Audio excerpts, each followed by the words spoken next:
ನಿನ್ನೆಯಿಂದ ಒಂದು ವಾಟ್ಸಪ್ಪಲ್ಲಿ ಮೆಸೇಜ್ ನೋಡ್ತಾ ಇದ್ದೀರಾ ನೀವು ತುಂಬ ಜನ. ವಾಟ್ಸಪ್ನ ನೀವು ರೀಚಾರ್ಜ್ ಮಾಡಿಸ್ಬೇಕು 499 ರೂಪಾಯಿಗೆ, ಇಲ್ಲ ಅಂತಂದರೆ 10 ಜನಕ್ಕೆ ಆ ಒಂದು ಮೆಸೇಜ್ನ ನೀವು ಶೇರ್ ಮಾಡಬೇಕು ಅಂತ ಈ ಒಂದು ಮೆಸೇಜ್ನ ನಿಮಗೆ ತುಂಬ ಜನ ಶೇರ್ ಮಾಡ್ತಾ ಇದ್ದಾರೆ.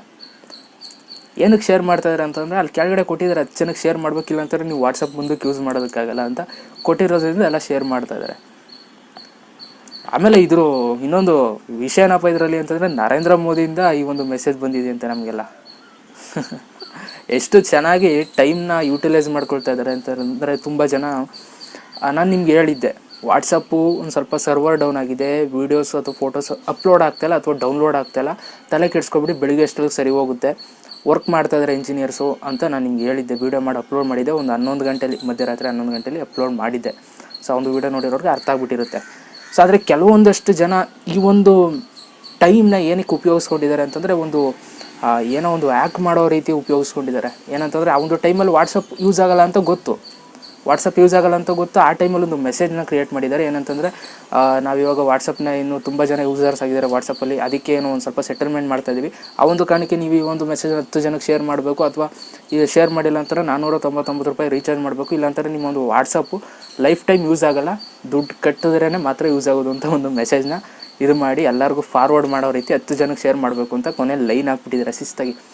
ಇವ್ರದ್ದೆಲ್ಲ ಹೆಂಗೆ ಅಂತಂದರೆ ಸ್ಟಾರ್ಟಿಂಗಲ್ಲಿ ತುಂಬ ಚೆನ್ನಾಗಿ ಹಾಕಿರ್ತಾರೆ ವರ್ಡ್ಸು, ಎಲ್ಲ ಶಿಸ್ತಾಗಿ ಏನೇನು ಆಗುತ್ತಾ ಇದೆ, ಏನೇನು ಹೇಳಬೇಕು ಅನ್ನೋದು ತುಂಬ ಚೆನ್ನಾಗಿ ಹಾಕಿರ್ತಾರೆ. ಲಾಸ್ಟಲ್ಲಿ ಒಂದು ಲೈನ್ ಹಾಕಿರ್ತಾರೆ 10 ಜನಕ್ಕೆ ಶೇರ್ ಮಾಡಲೇಬೇಕು, ಇಲ್ಲ ಅಂತಂದರೆ ನಿಮಗೆ ಎಫೆಕ್ಟ್ ಆಗುತ್ತೆ ಅನ್ನೋ ರೀತಿ ಎದುರಿಸೋ ರೀತಿ ಒಂದು ಮೆಸೇಜ್ ಮಾಡಿ ಚೆನ್ನಾಗಿ ಫಾರ್ವರ್ಡ್ ಮಾಡ್ತಾರೆ. ಈ ರೀತಿ ಫಾರ್ವರ್ಡ್ ಮೆಸೇಜ್ಗಳು ಏನಕ್ಕೆ ಶೇರ್ ಆಗುತ್ತೆ ಅಂತಂದರೆ ಅಲ್ಲಿ ಕೊಟ್ಟಿರ್ತಾರೆ ನೀವು ವಾಟ್ಸಪ್ ಫ್ರೀಯಾಗಿ ಯೂಸ್ ಮಾಡೋಕ್ಕಾಗಲ್ಲ ಅಂದಮೇಲೆ ಆಲ್ಮೋಸ್ಟ್ ಅಲ್ಲಿ ಎಲ್ಲರೂ ಶೇರ್ ಮಾಡ್ತಾರೆ. ಯಪ್ಪ ನಾನು ವಾಟ್ಸಪ್ ನಾನು ಯಾಕಪ್ಪ ದುಡ್ಡು ಕೊಟ್ಟೆಲ್ಲ ಯೂಸ್ ಮಾಡಬೇಕು, 10 ಜನಕ್ಕೆ ಶೇರ್ ಮಾಡ್ಬಿಡೋಣ ಶಿಸ್ತಾಗಿ ಅಂದ್ಬಿಟ್ಟು ಶೇರ್ ಮಾಡ್ತಾರೆ. ಆದರೆ ಇಲ್ಲಿ ನೋಡಿದ್ರೆ ಈ ಒಂದು ವಿಷಯ ಎಲ್ರಿಗೂ ತಲುಪಿ ಫಾರ್ವರ್ಡ್ ಆಗಿ ಅದು ಬೇರೆ ರೀತಿ ನ್ಯೂಸೇ ತಗೊಳ್ಬಿಡುತ್ತೆ. ಸೊ ಅದೇ ರೀತಿ ಇವಾಗ ಆಗಿರೋದು. ಸೊ ವಾಟ್ಸಪ್ ಫ್ರೀ ಸಿಗಬೇಕು ಅನ್ನೋ ಒಂದು ಕಾರಣಕ್ಕೋಸ್ಕರ ಈ ಒಂದು ಮೆಸೇಜ್ನ ತುಂಬ ಜನ ಫಾರ್ವರ್ಡ್ ಮಾಡ್ತಾರೆ. ಸೊ ನಾನು ನಿಮ್ಗೆ ಅವಾಗಲೇ ಹೇಳಿದ್ದೆ, ಯಾವುದೇ ಈ ರೀತಿ ಬರೋದಿಲ್ಲ ಮೆಸೇಜ್ಗಳು. ಏನಾದರೂ ಈ ರೀತಿ ಶೇರ್ ಮಾಡಿ ಅದು ಮಾಡಿ ಅಂತ ಬಂದರೆ ಅವೆಲ್ಲ ಫೇಕು. ಜಸ್ಟ್ ಅದರಲ್ಲೆಲ್ಲ ಒಂದು ವೈರಸ್ಗಳನ್ನ ಫಿಕ್ಸ್ ಮಾಡಿ ನಿಮ್ಮ ಒಂದು ಫೋನ್ಸ್ಗಳನ್ನ ಹ್ಯಾಕ್ ಮಾಡೋದಕ್ಕೆ ಪ್ರಯತ್ನ ಪಡ್ತಾರೆ.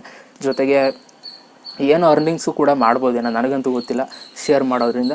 ಆ ಒಂದು ಕಾರಣಕ್ಕೆ ಈ ರೀತಿ ಎದುರಿಸೋದು ಇವೆಲ್ಲ ಮಾಡ್ತಾ ಇರ್ತಾರೆ. ಸೊ ಈ ರೀತಿ ಮೆಸೇಜ್ಗಳು ತುಂಬ ಬರ್ತಾ ಇರುತ್ತೆ, ಫಾರ್ವರ್ಡ್ ಮೆಸೇಜ್ ವಾಟ್ಸಪ್ಪಲ್ಲಿ. ಸೊ ಈ ಥರ ಮೆಸೇಜ್ಗಳಿಗೆಲ್ಲ ನೀವು ತಲೆ ಕೆಡಿಸ್ಕೊಂಡು ಕೂತ್ಕೋಬೇಡಿ. ಏನಕ್ಕೆ ಅಂತಂದರೆ ಇವಾಗ ಏನೋ ವಾಟ್ಸಪ್ಪಲ್ಲಿ ಒಂದು ಫೋಟೋ ಅಪ್ಲೋಡ್ ಆಯ್ತಲ್ಲ, ವೀಡಿಯೋ ಅಪ್ಲೋಡ್ ಆಯ್ತಲ್ಲ, ನಮಗೆ ಮಾತ್ರ ಅಪ್ಲೋಡ್ ಆಯ್ತಲ್ಲ ಅಂತಂದರೆ ಏನೋ ತೊಂದರೆ ಆಗಿದೆ ನಮ್ಮ ಮೊಬೈಲಲ್ಲಿ ಅಂತ ಗೊತ್ತಾಗ್ಬಿಡುತ್ತೆ. ಎಲ್ರಿಗೂ ಯೂನಿವರ್ಸಲಾಗಿ ಆಗ್ತಿದೆ ಅಂತಂದರೆ ಎಲ್ರಿಗೂ ಆಗಿದೆ, ತಲೆ ಕೆಡಿಸ್ಕೊಬೇಡಿ, ಸರಿ ಮಾಡ್ತಾರೆ ಅಂತ ಅಂದ್ಕೋಬೇಕು. ಯಾಕೆ ಅಂತಂದರೆ ವಾಟ್ಸಪ್ ಕ್ರಿಯೇಟ್ ಮಾಡಿರೋರು ಯೋಚನೆ ಮಾಡ್ಬೇಕು, ಅದನ್ನ ಇಷ್ಟು ಜನ ಯೂಸರ್ಸ್ ಇದ್ದಾರೆ, ಅವ್ರಿಗೆ ಲಾಸ್ ಆಗುತ್ತೆ, ಆ ಒಂದು ಕಾರಣಕ್ಕೆ ಅವ್ರು ಯೋಚನೆ ಮಾಡ್ಕೊಂಡು ಏನೋ ಸೆಟ್ಟಿಂಗ್ ಮಾಡಿಕೊಂಡು ನಿಮಗೆ ಬೇಗ ಮಾಡ್ತಾರೆ, ಸರಿ ಮಾಡ್ತಾರೆ. ನಿಮ್ಮೊಬ್ರಿಗಾಗಿದ್ದರೆ ಅದು ಯೋಚನೆ ಮಾಡಬೇಕು. ಈ ರೀತಿ ಎಲ್ರಿಗೂ ಆಗಿದಾಗ ತಲೆ ಕೆಡಿಸ್ಕೊಬಿಡಿ. ಈ ರೀತಿ ಫಾರ್ವರ್ಡ್ ಮೆಸೇಜ್ ಅವೆಲ್ಲ ತಲೆ ಕೆಡಿಸ್ಕೊಬಿಡಿ. ನೋಡಿ ಇವಾಗ ಬೆಳಗ್ಗೆ ಅಷ್ಟು ಸರಿ ಹೋಯ್ತು, ಇವಾಗ ಯಾವ ಫೋಟೋ ಬೇಕಾದ್ರೂ ನೋಡ್ಬೋದು, ವೀಡಿಯೋ ಬೇಕಾದ್ರೂ ನೋಡ್ಬೋದು, ಆರಾಮಾಗಿರಿ, ತಲೆ ಕೆಡಿಸ್ಕೊಬಿಡಿ. ಈ ರೀತಿ ವಿಷಯಗಳಿಗೆ ನಾನು ಏನೋ ಒಂದು ಅಪ್ಡೇಟ್ಸ್ ಬಂದ್ರೂ ಕೂಡ ಕೊಡ್ತಾ ಇರ್ತೀನಿ ನಿಮಗೆ. ಈ ರೀತಿ ವಿಷಯಗಳಿಂದ ಸ್ವಲ್ಪ ದೂರ ಇರಿ ಅಂತ ಹೇಳ್ತಾ ಸದ್ಯಕ್ಕೆ ಈ ಒಂದು ವಿಡಿಯೋದಲ್ಲಿ ಇಷ್ಟನ್ನ ತಿಳಿಸ್ಕೊಡ್ತಾ ಕೊನೆಯದಾಗೂ ಹೇಳ್ತಾ ಇದ್ದೀನಿ, ವಾಟ್ಸಪ್ ಯಾವುದೇ ರೀತಿ ಪೇಯ್ಡ್ ಇದು ಮಾಡ್ತಾ ಇಲ್ಲ. ಸೊ ನಿಮ್ಗೆ ಯಾವುದೇ ರೀತಿ ದುಡ್ಡು ರೀಚಾರ್ಜ್ ಮಾಡೋ ಅವಶ್ಯಕತೆ ಇಲ್ಲ. ಜಸ್ಟ್ ನಿಮಗೆ ಒಂದು ವಿಷಯ ತಿಳಿಸೋಣ ಅಂತ ಈ ಒಂದು ತಮ್ನೇಲ್ ಹಾಕಿ ಈ ರೀತಿ ವಿಡಿಯೋ ಮಾಡಿದೆ.